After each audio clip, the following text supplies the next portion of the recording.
Are you getting this? Look at this! Alright, so it works. What's up, everybody? In today's video, I'm going to go show you this flamethrower that you can get for your home to help you start fire pit fires. I'm also going to show you another weed burner that's great for burning weeds and other things. Of all things.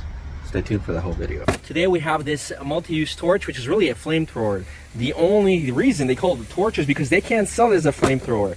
How does it operate? All you do is you get a propane tank. You can buy this pretty much at any store. Now over here there's a knob and you need to turn it counterclockwise. And then when you do, it's going to release gas, kind of like on a barbecue.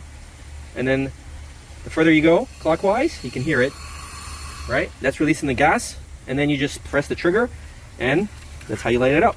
This flame torch or flamethrower serves different purposes for home or commercial applications. It's great for lawn maintenance and pesky weeds. It's great for grazing meats or steaks or starting fires in your fire pit. I also wanted to show you this weed burner.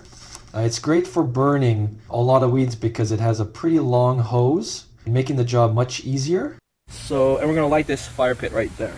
All right, you getting this? Are you getting this? Alright, so we're going to increase the knob. Oh, you hear the flames! Alright.